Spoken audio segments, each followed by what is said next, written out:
Topic of my today's lecture is wildlife in India. Wildlife in India has been prosperous throughout India.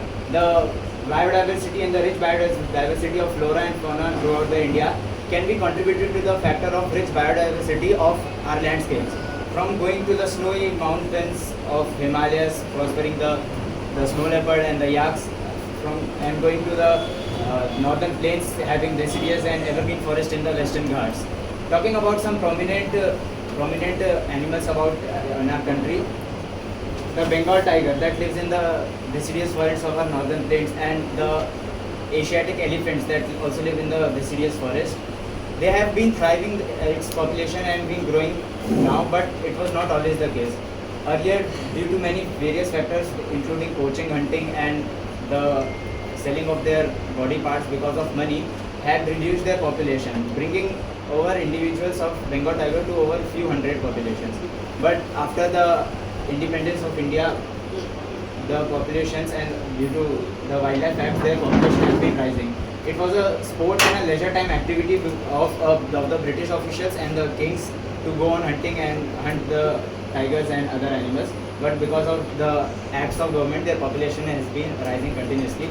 But still, some endangered populations remain. For example, the Indian gharial and the Indian bustards, the population are endangered now also. Talking about some specific populations of the animals that live in specific place, for example, the Asiatic lion that live in the Gir National Park of Gujarat, and the famous one-horned rhinoceros lives in Kaziranga National Park of Assam, and everybody is knowing about the river Ganga dolphins that are also known as pink dolphins. They are actually not pink but appear pink when they swim under the Ganga river. There are many projects being initiated by Indian government, for example the Project Tiger and Project Elephant, that has brought many success in increasing the population of our fauna, and also reducing the planting more trees to increase the fauna population.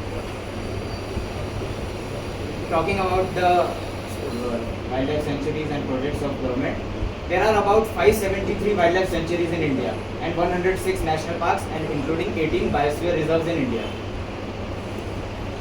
The recent projects can include from the same factors, the population of Asiatic cheetahs were reduced to zero and they were extinct at around to 1990s.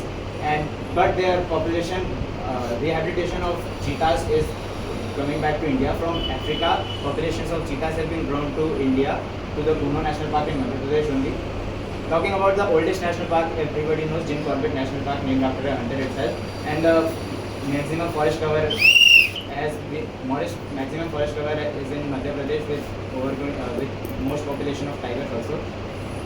So, talking about, in conclusion, I would only like to say that the future of the biodiversity and rich biodiversity can be only contributed by continuous efforts that has been made till now, and continuous efforts in future also. Thank you.